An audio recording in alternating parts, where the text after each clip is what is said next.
dia tanahnya 5 hektar diambil, hanya diberi uang 1,3 juta. 5 hektar tanah yang isinya kebun karet, macam-macam lah ya, buah-buahan, itu diambil. Hanya diganti dengan 1,3 juta. Dia merasa bahwa ini tidak adil gitu ya. Dia datangin perusahaan. Perusahaan bilang, Bapak urus deh surat kelakuan baik ke polisi. Nanti uang ganti rugi saya tambah. Bapak ini dengan polosnya pergilah ke kantor polisi dan mengurus surat kelakuan baik. Dia serahkan itu ke pihak perusahaan. Terus pihak perusahaan mengatakan, Bapak satu lagi kurang, surat keterangan sehat dari dokter.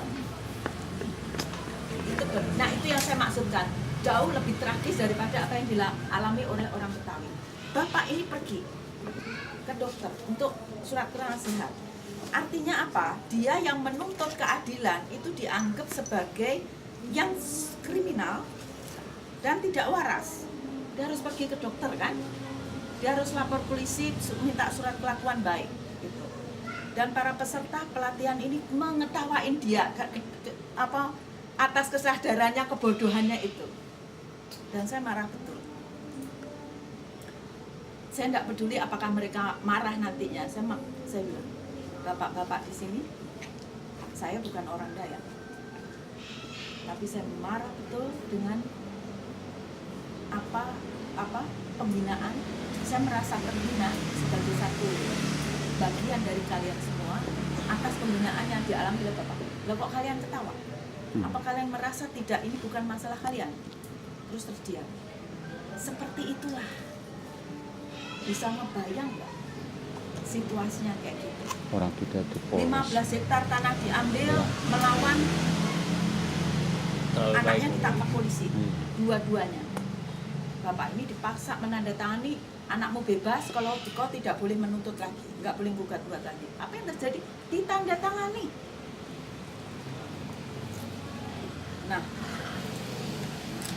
kami tidak menemukan titik perlawanan. Itu mirip seperti orang Betawi. Kami tidak menemukan titik. Kalau kami gerak misalnya di NTT begitu mudah, focal point-nya itu banyak. Yang ini titik-titik penggerak perlawanan dari orang NTT misalnya. Ini titik penggerak yang mudah untuk orang Papua misalnya. Di Batak, di Dayak itu tidak. Budayanya itu bukan budaya konflik, bukan budaya perlawanan. Sehingga begitu mudah tanah-tanah diambil, begitu mudah antar saudara ini Jadi diadu domba seperti itu. Nah,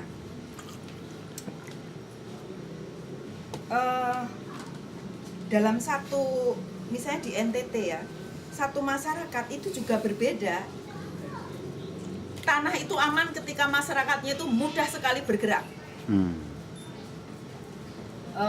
Misalnya gini, masyarakat contoh misalnya dalam satu NTT itu sangat beda antara masyarakat Lembata, itu sama-sama Pulau Flores ya, antara masyarakat Lembata dengan masyarakat Manggarai.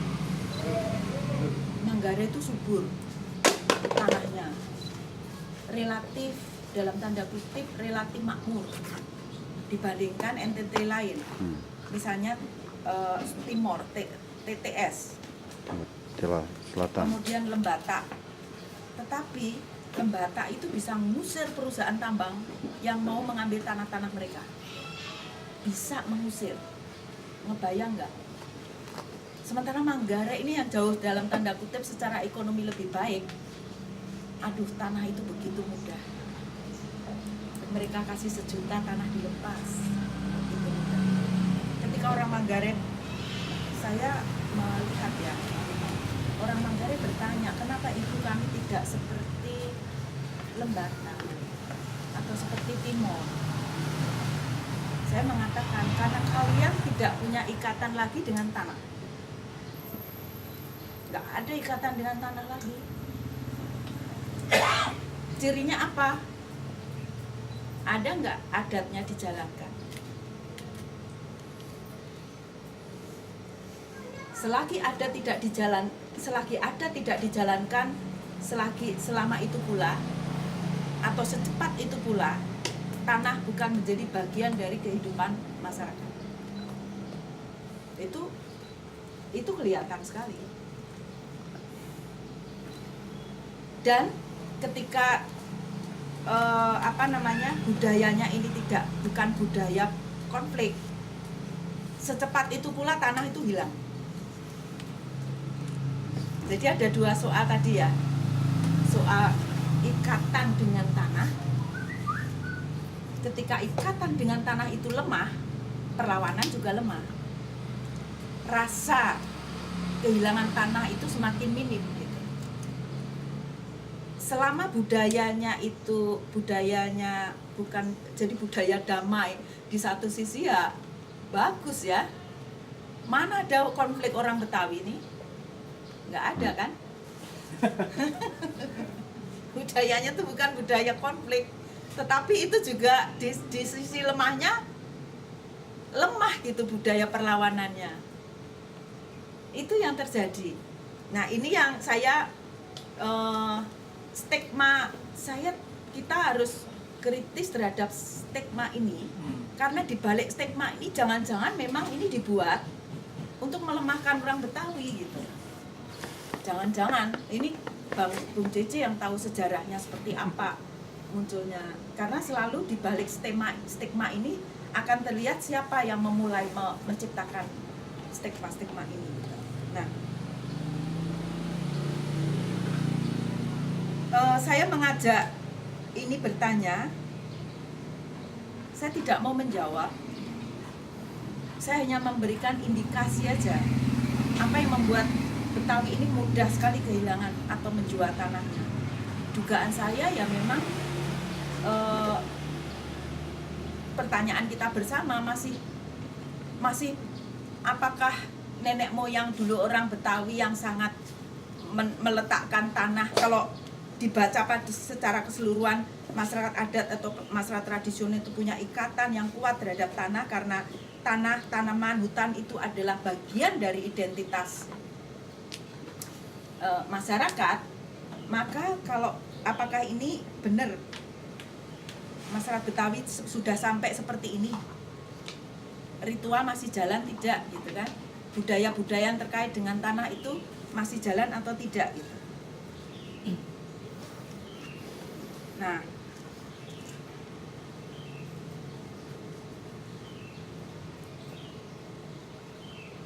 saya coba masuk ke soal kebudayaan. Benar nggak sih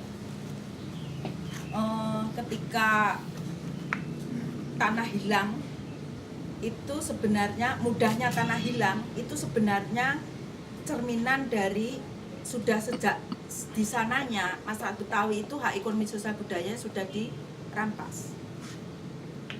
Jadi kalau tadi saya katakan itu fenomena umum ya, tetapi kita lihat akar strukturalnya, mengapa Betawi menjadi seperti itu. Kayak misalnya orang Dayak.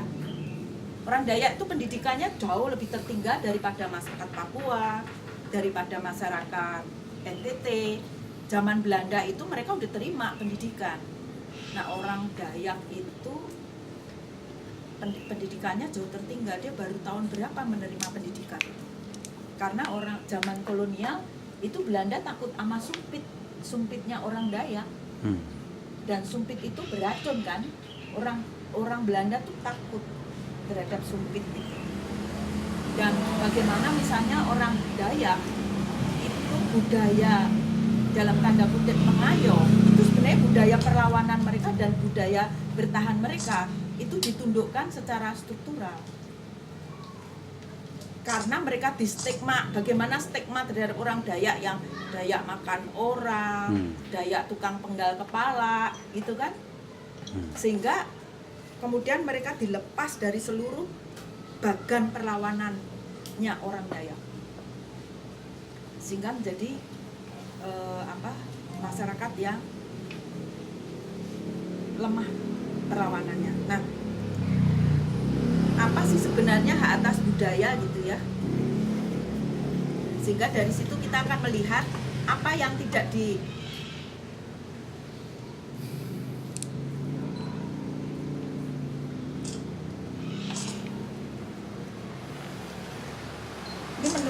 Kovenan Hak Ekonomi Sosial Budaya, ada 4 komponen hak atas budaya, yaitu hak setiap orang untuk ambil bagian di dalam kehidupan budaya. Yang kedua, hak setiap orang untuk mengenyam manfaat dari kemajuan ilmu pengetahuan dan penerapannya.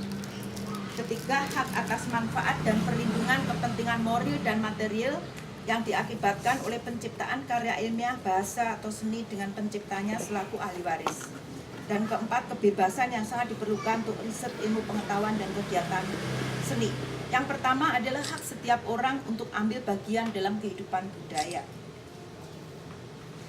Nah, apa itu kebudayaan? Dalam konteks human right, ini ada cakupan yang sangat luas, yaitu suatu konsep inklusif yang mencakup semua manifestasi dari eksistensi manusia. Itu mencakup cara hidup, bahasa, kesusastraan, baik tulisan dan tulisan, musik dan lagu, komunikasi nonverbal, agama dan sistem kepercayaan, ritual dan seremoni, olahraga dan permainan, metode produksi atau teknologi, lingkungan alami dan buatan, makanan, pakaian, tempat bermukim, seni, kebiasaan dan tradisi, lewat mana individu, kelompok, komunitas mengekspresikan kemanusiaan mereka, dan makna yang mereka berikan atas eksistensi mereka, dan membangun cara pandang terhadap dunia yang merefleksikan perjumpaan mereka dengan kekuatan yang eksternal yang mempengaruhi kehidupan mereka. Nah, apakah budaya ini masih jalan? Hak atas budaya ini juga dijamin oleh negara. Karena budaya ini juga membentuk yang seringkali kita salah, itu adalah seolah-olah budaya ini tidak terkait dengan persoalan ekonomi. Padahal budaya ini juga basis ekonomi gitu. Budaya membentuk dan mencerminkan nilai-nilai kesejahteraan dan kehidupan ekonomi, sosial, politik. Kayak misalnya orang Dayak itu mau ngambil ikan, itu ritual adat mereka untuk menentukan kapan mau ngambil, berapa lama, karena di situ ada manajemen sumber daya alam yang sangat ketat sekali. Bahkan ada sanksi-sanksinya. Mau buka ladang itu bukan asal beras pohon ditebang. Mereka bikin ritual untuk izin di manakah pohon boleh ditebang, di mana lokasinya. Sehingga mengapa banyak cerita tentang kesaktian orang Dayak kan, bagaimana orang Dayak itu membakar ladang. Misalnya ini aja yang waktu rusuh Sampit gitu.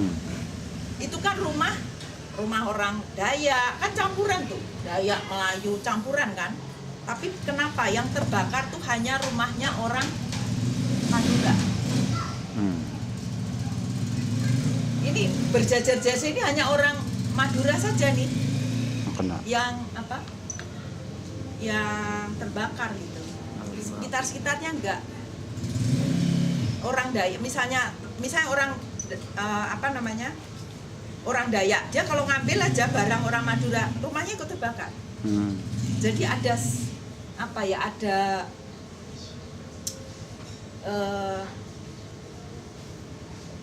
kearifan lokal nih.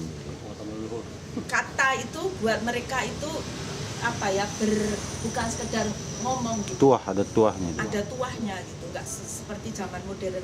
Sama seperti orang Lembata. Orang Lembata tuh kalau bikin ritual, jangan ada pengkhianatan di antara kita dan mereka minum darah. Itu kalau ada satu yang mengkhianati itu sanksinya mati loh. Seserius itu yang namanya ritual adat gitu ya. Mengapa ketika misalnya kita minta mereka, karena buat orang tradisional, orang Dayak, kata-kata itu imajinasi atau konsep itu sulit dipahami. Tapi kalau suruh gambar, apa sih kampung idaman atau desa idaman buat kalian? Pertama-tama yang mereka gambarkan itu hutan. Itu kelihatan banget bagaimana budaya itu, mengapa hutan, wah itu basis ritual kami. Budaya itu masih jalan gitu. Nah ini, habis hutan, yang menarik itu apa, yang gambar yang kedua, pasar. Gitu. Nah ini ada keseluruhan.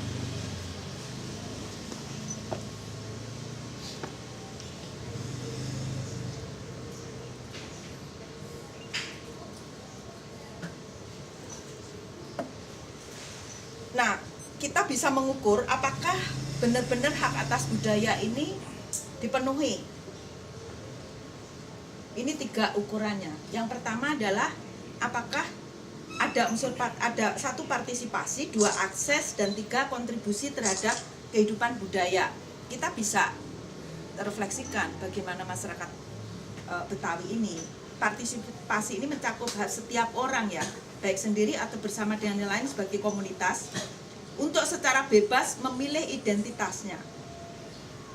Misalnya tadi ya, stigma-stigma itu membuat, bener nggak sih itu membuat anak-anak muda Betawi, kayak misalnya Bogor ya, Bogor itu orang udah jarang sekali pakai bahasa Sunda, karena image bahasa Sunda itu kasar, image-nya tuh ketinggalan, terpinggirkan, nggak maju, kuno gitu ya, sehingga mereka nggak mau lagi, malu gitu berbahasa Sunda. Nah, saya nggak tahu apakah terjadi juga ini karena stigma-stigma ini membuat generasi berikutnya itu tuh malu loh, memilih identitas sebagai Betawi itu. Dampak dari stigma-stigma itu luar biasa loh, keturunan loh. Karena itu seperti dipaksakan ya, seperti masuk di dalam kesadaran, dalam bawah sadar mereka, sampai merasuk ke bawah sadar mereka, sampai menghindari masuk di dalam bagian sebagai masyarakat Betawi. Saya nggak tahu apakah ini terjadi di masyarakat Betawi.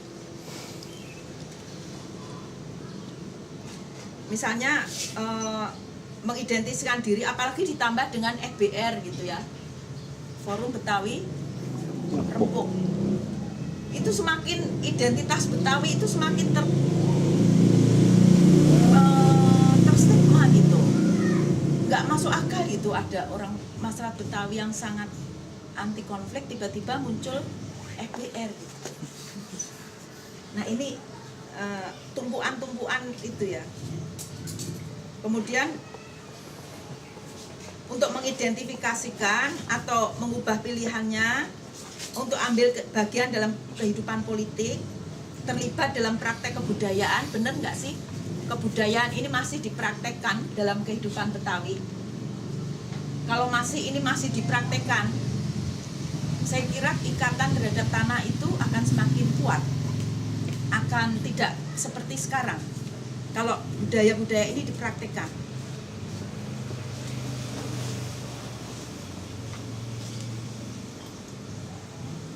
Karena akan muncul upaya-upaya dari dalam sendiri untuk menyesuaikan dengan, atau ada dialog, ada adaptasi dengan situasi yang berkembang yang sekarang. Komponen yang kedua adalah akses, mencakup hak untuk mengetahui dan memahami budaya sendiri. Ada nggak sekolah yang mengajarkan budaya Betawi sampai pada mulai dari mereka kecil gitu ya? Kalau misalnya di Papua itu ada benar-benar budaya yang menginisiasi anak-anak untuk mengenal seluruh sistem hidup, cara hidup mereka sebagai orang Papua. Itu ada sistem dalam tanda kutip sekolah, dan itu dirusak oleh agama-agama yang masuk, agama agama inilah. Karena yang tradisional kan tidak disebut sebagai agama kan, kayak keharingan itu kan akhirnya mereka harus dipaksa masuk ke agama Hindu kan. Nah, secara budaya orang Papua itu punya sistem untuk memasukkan di dalam proses ketika anak belum mampu berpikir masih murni, itu ada sistem sekolah itu, sehingga dia mengenal bagaimana mereka harus punya tanggung jawab menjaga hutannya, punya tanggung jawab terhadap sistem sosialnya, punya tanggung jawab relasi dekat dengan Tuhan, itu ada mekanisme itu. Nah, apakah hak untuk mengakses budaya ini dipenuhi pada masyarakat Betawi? Ini tanggung jawab negara untuk membuat orang Betawi punya akses terhadap kebudayaannya dan melakukan tadi berpartisipasi dalam kehidupan budaya gitu. Jadi akses mencakup hak untuk mengetahui dan memahami budaya sendiri dan budaya orang atau kelompok lain melalui pendidikan dan informasi, dan menerima pendidikan dan training yang berkualitas dengan memperhatikan identitas kultural. Ada sekolah di Kalimantan Tengah itu yang benar-benar membuat modul sendiri, termasuk membuat apa itu, masa-masa kurikulum bukan kurikulum. Kalau orang sekolah umum itu libur, mereka masuk. Ketika sekolah mereka sekolah sana masuk, mereka libur. Misalnya pas musim berladang. Musim berladang itu anak-anak libur yang sekolah khusus ini. Jadi mereka benar-benar menerapkan pendidikan sesuai dengan supaya menjaga ini kebudayaan ini tidak hancur. Jadi anak-anak itu bisa ikut berladang. Karena kalau itu tidak, anak-anak sistem berladangnya itu hilang. Dia kehilangan ikatan mereka dengan budayanya, dengan masyarakatnya. Nah ini enggak. Nah ini sistem pendidikan kita itu kan menghilangkan akar, mencabut anak-anak dari akarnya. Nah ini yang jadi setiap orang memiliki hak untuk belajar tentang bentuk-bentuk ekspresi dan diseminasi melalui media informasi dan komunikasi. Jadi seluruh komponen kebudayaan tadi. Sehingga juga apakah benar-benar ajaran leluhur Betawi ini disampai kepada generasi penerusnya? Ada nggak media itu? Kalau itu nggak sampai, bagaimana generasi mudanya tahu bahwa ada ajaran leluhur Betawi yang tidak boleh memperjualbelikan tanah? Ada loh itu. Harusnya. Setiap itu ada. Bagaimana mereka mengungkapkan, kayak misalnya ya, orang Lembata itu punya ajaran leluhurnya, dan itu gampang sekali kita mengajak mereka untuk tolak tambang. Itu karena mereka itu ajarannya gini. Di bawah tanahmu itu, tanah itu seperti seluruh dari tanah, hutan itu seperti organ tubuhnya manusia. Di bawah tanahmu itu ada emas. Mereka tahu, bahkan sebelum perusahaan itu mensurvei di situ ada kandungan emas. Itu leluhurnya orang Lembata tuh sudah mengajarkan, di bawah tanahmu itu ada emas. Tetapi kamu tidak boleh bongkar bangkir. Kalau kamu bongkar bangkir, maka gunung dan laut akan menyatu. Itu artinya tenggelam. Karena mereka nggak tahu bahwa pulau mereka ini atol. Jadi kalau lubang di gunung dimasukin lesung, itu munculnya di pantai. Nah, situasi budaya yang hidup itu membuat mereka situasi rentan, membuat budaya itu tuh solidaritasnya kuat. Budaya ini kan respon terhadap persoalan-persoalan hidup mereka ya. Gitu. Nah, hal yang seperti ini ada nggak? Hak-hak atas budaya ini juga diberikan dari anak-anak, sehingga ajaran-ajaran leluhur mereka itu juga sampai kepada mereka bagaimana arti tanah terhadap kehidupan orang Betawi.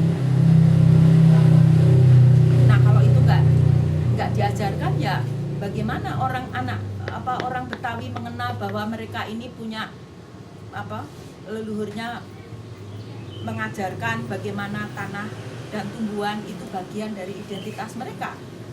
Ya bagaimana ada Betawi kalau tanahnya, rumahnya tidak ada pohon? Ya dia kehilangan identitas, bukan Betawi lagi. Sama seperti orang Dayak, bagaimana orang Dayak bisa disebut Dayak kalau dia kehilangan hutan, kehilangan sungai, kehilangan rawa, karena itu bagian dari identitas mereka gitu. Nah ini yang harus ditagih juga. kontribusi terhadap kehidupan budaya. Apakah anak-anak muda Betawi itu juga punya tadi akses sudah nggak punya, ya kan?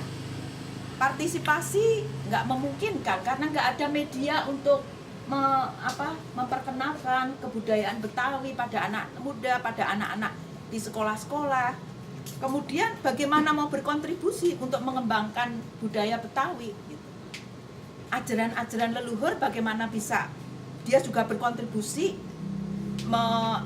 Ada seorang muda dari Adonara, daerahnya ini adalah daerah TKI, daerah miskin, banyak sekali tanah-tanah mereka luas, tapi mereka ini menjadi TKI. Nah, anak muda yang mantan TKI 10 tahun di Malaysia ini pulang dan dia mempelajari warisan leluhurnya yang disebut tradisi Gemuheng, tradisi gotong royong.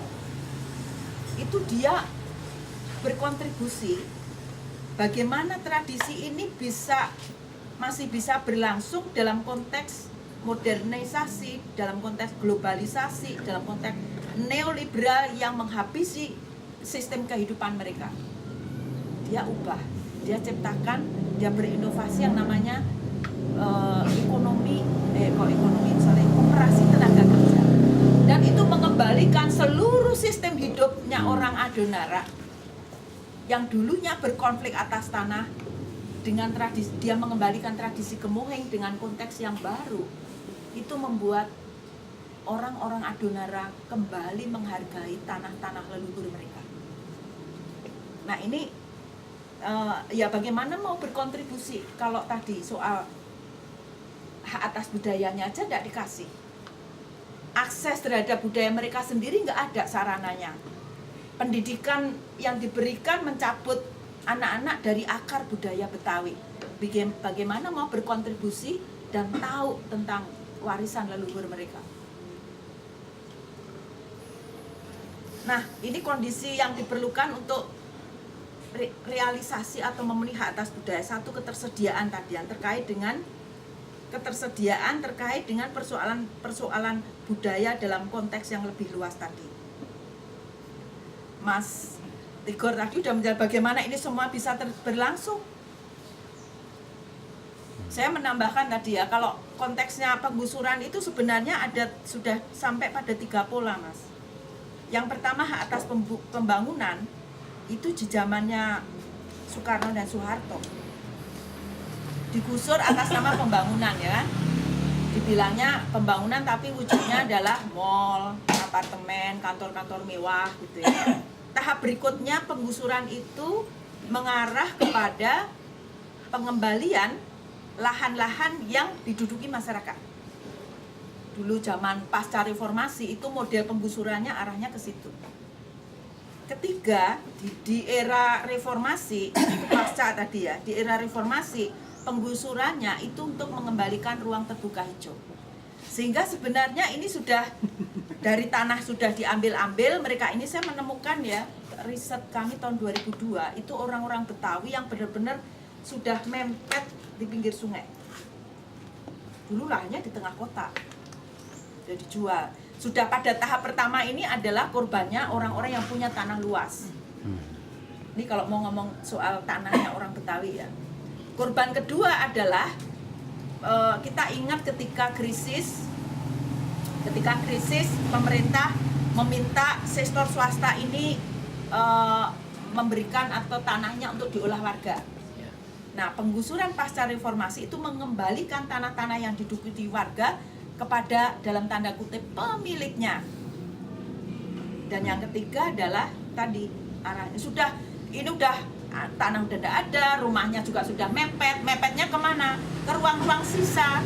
Ruang-ruang sisa ini apa? Ruang terbuka hijau, ya kan? Kemudian taman-taman, tanah-tanah negara. Jadi ini orang sudah kepepet. Ini penggusuran yang nggak tahu lagi nih nanti mepetnya kemana lagi. Ini udah paling kepepet loh ini. Udah ruang terbuka hijau tuh sebenarnya udah tanah-tanah yang benar-benar tidak ada mereka gitu. Nah ini ketersediaan, kemudian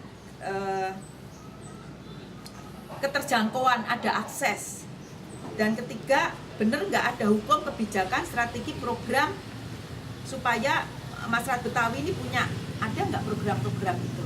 Kalau nggak ada bagaimana mungkin? Yang terjadi kan yang diberikan ke orang Betawi adalah museum hidup tadi kan? Condet, terus mana lagi tuh? Ketua Babakan. Situ Babakan, terus mana lagi? Udah, lu di situ aja. Zoom. Hakmu di situ kayak orang mana tuh? Indian ya. Di bunyinya seolah-olah itu penghargaan kan, supaya apa, orang Betawi itu seolah-olah terhormat gitu.